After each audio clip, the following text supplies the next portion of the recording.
여러분은 지금 이 순간에도 우리 부모님 건강이 갑자기 무너지지 않을 거라고 확신하고 계신가요? 어제도 통화했고 오늘 또 밥 잘 드셨고 그냥 조금 피곤하다고 하셨을 뿐이니까요. 하지만 여기 놀라운 사실이 있습니다. 뇌졸중으로 쓰러지신 분들 대부분이 쓰러지기 전날까지도 평범한 하루를 보내고 있었다는 겁니다. 뇌졸중으로 인해 요양원이나 주간보호센터 계신 분들도 그 전날까지 대부분 평범한 일상을 보내고 있었습니다. 뇌졸중이 온다는 건 갑자기 머리가 어지럽거나 두통이 오거나 그런 게 아니에요. 훨씬 더 조용하고 훨씬 더 무섭게 다가옵니다. 오늘 우리가 다룰 이야기는 바로 이겁니다. 부모님의 건강이 뇌졸중으로 인해 조용히 무너지고 있을 때 어떤 변화가 몸에서 먼저 나타나는가, 그리고 왜 대부분의 사람들은 그걸 눈치채지 못하는가. 이 질문에 대한 답을 알게 되면 여러분이 부모님의 건강, 부모님의 증상을 보는 눈이 완전히 달라질 겁니다. 말이 조금 어눌해졌다는 한마디, 한쪽 팔이 저리다는 표현, 잠깐 어지럽다는 이야기, 이런 것들이 그냥 피곤해서 그런 거라고, 나이가 들어서 그런 거라고 넘길 일이 아니라는 것을 깨닫게 될 겁니다. 이건 단순하게 의사 혹은 부모님들이 걱정할 문제가 전혀 아닙니다. 이건 여러분의 부모님의 생명, 부유장애 여부, 그리고 남은 노후의 삶의 질과 직접적으로 연결된 골든타임의 문제입니다. 그런데 여기서 정말 무서운 건 뭘까요? 이미 여러 위험 신호가 부모님 몸 곳곳에 현재도 나타나고 있을 수도 있다는 겁니다. 지금 이 순간에도 말이죠. 그렇다면 우리는 어떻게 알아차릴 수 있을까요? 또한 무엇부터 우리가 봐야 할까요? 자, 이제 그 기준을 하나씩 다 말씀드리겠습니다. 오늘 영상은 미국에서 약 100만 조회수가 나온 심장내과 전문의 닥터 안드레 웬비에르의 영상을 참고해 제작했습니다. 그 영상에서 계속 반복해서 강조한 말이 있습니다. Time is brain. 이 문장은 단순한 표현이 아닙니다. 시간이 지날수록 뇌세포는 실제로 죽는다는 건데요. 우리가 망설이는 그 몇 분이 당장 뇌세포를 죽일 수도 있습니다. 크게 세 가지 사례로 한번 살펴보겠습니다. 첫 번째 사례는 32세 여성, 출산 4일 후였습니다. 아기를 안고 있다가 갑자기 어지러움을 느꼈고요. 잠깐이겠지라고 생각을 했습니다. 근데 일어나려는 순간 다리에 힘이 빠졌고 남편을 불렀는데 말이 평소와는 달랐습니다. 발음이 흐렸고요. 남편은 직감적으로 이상함을 느꼈고 즉시 병원으로 데려갔습니다. 응급실에서 CT 촬영을 하고 혈전 용해제를 투여했습니다. 수십 분이 지나자 말이 또렷해졌고 다리에 힘이 돌아왔습니다. 의사는 말했습니다. 조금만 늦어도 계속해서 장애가 남아있을 가능성이 매우 컸습니다. 두 번째 사례입니다. 고혈압, 당뇨 등이 있는 62세 남성의 사례인데요. 교대 근무를 하면서 고혈압과 당뇨, 고지혈증을 오래 앓고 있었지만 전혀 돌보지는 않았습니다. 별 증상이 없다고 하면서 관리를 미뤄왔던 거죠. 새벽 2시 컴퓨터 앞에서 일을 하던 중에 이렇게 심한 두통은 처음이다라고 생각을 하면서 그리고 몇 분 뒤 쓰러졌습니다. 응급수술을 받고 중환자실에 열흘 만에 깨어났습니다. 목숨은 건졌지만 그 남성은 이전처럼 걷지를 못했습니다. 가족들은 한결같이 말합니다. 그 전날까지는 정말 멀쩡했어요. 세 번째 사례입니다. 58세 가족 모임을 하던 여성 사례인데요. 가족 모임 중에 얼굴이 그 여성은 찌릿했다고 합니다. 딸이 보니까 한쪽 입꼬리가 내려가 있었고 말을 시켜보니까 약간 어눌함이 있었습니다. 급히 병원으로 향했지만 가는 도중 다행히도 증상이 사라졌습니다. 많은 분들이 이 상황에서 안심을 합니다.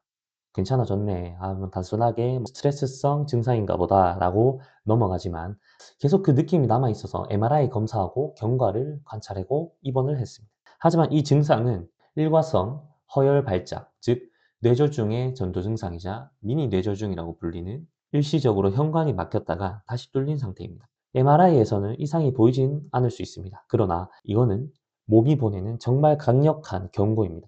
연구에 따르면 이 허열 발작을 일으킨 사람의 상당수가 수주에서 한 달 이내에 실제 뇌졸중을 겪는 경우가 많이 있었습니다. 세 번째 사례 이후에 여기서 많은 분들이 이런 질문을 합니다. 증상이 잠깐 왔다가 사라졌는데 괜찮은 거 아닌가요? 네, 아닙니다. 아까도 말씀드렸지만 가장 몸이 보내는 강력한 경고라고 보시면 됩니다.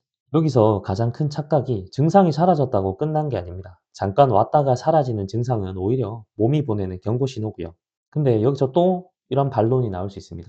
검사했는데 정상이라던데요 라고 할 수는 있습니다. 하지만 이 특히 증상이 짧게 지나간 경우에는 영상에서 명확하게 잡히지 않는 경우도 있습니다. 하지만 이를 의사에게 정확하게 어떤 증상이 있었고 어떤 내용이 있었는지 상세히 전달을 하시길 바랍니다. 의사는 영상뿐만 아니라 그 순간 실제로 무슨 일이 있었는지를 함께 판단해서 종합적으로 이 뇌졸중의 증상이 될 수 있다라고 판단을 하고요.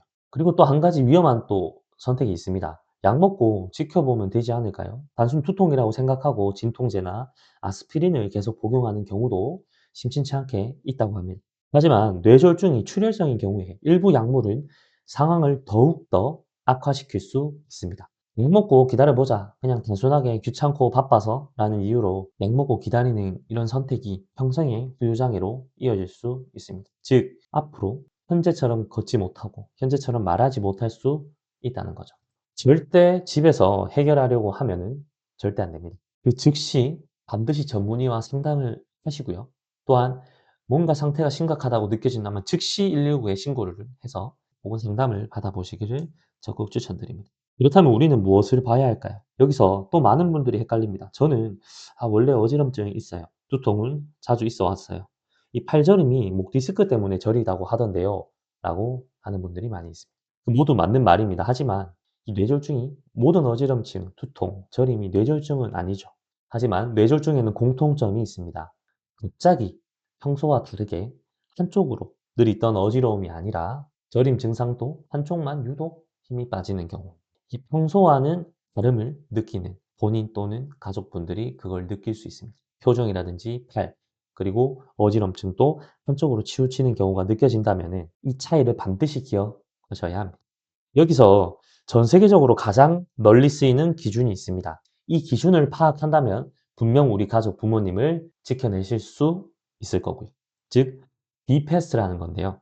B패스트는 균형, 눈, 얼굴, 팔, 말, 그리고 시간입니다. 말 그대로 이 뇌졸중을 빠르게 우리가 증상을 캐치하고 병원을 가야 한다는 내용이 담기기도 하고요. 이 6가지가 하나라도 좀 해당되고 평소와 다르다고 느낀다면 즉시 병원에 가셔야 합니다. 이 뇌졸중이라는 건 결코 시간이 많지 않습니다.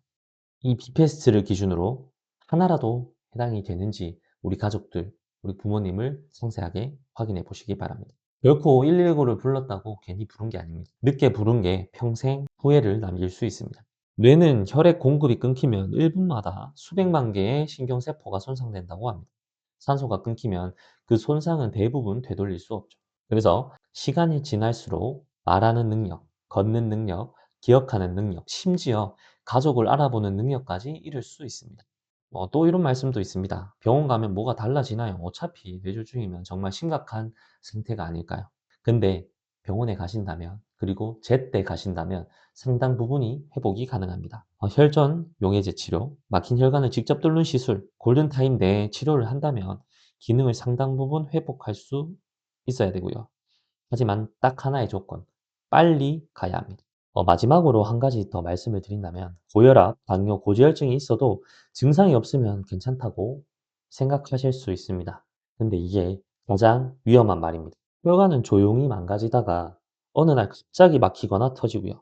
그래서 평소에 관리가 중요하고 갑작스러운 변화는 절대 넘기면 안 됩니다. 계속해서 부모님께 여쭤도 보고 오늘은 어떤지 한번 물어도 보고 스스로 표정이라든지 팔, 다양한 부분을 비패스트의 기준에 의해서 살펴보시길 바라겠습니다.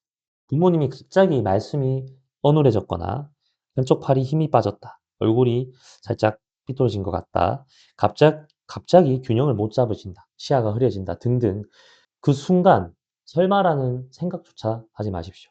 뇌졸중은 조용히 시작됩니다. 하지만 대응은 즉각적이어야 하고요. 이 영상 가족들을 그리고 우리 부모님을 위한다면 한번 공유해 보시길 바라겠습니다. 이 정보, 이 영상 누군가의 평생을 지킬 수도 있습니다. 앞으로도 여러분들의 그리고 우리 부모님들의 안전하고 건강한 노후를 원하신다면 구독 눌러서 도움되는 영상 지속적으로 찾아보시길 추천드립니다. 오늘도 긴 영상 봐주셔서 감사하고요. 이상 헤드쌤의 100세 건강 노트였습니다. 감사합니다.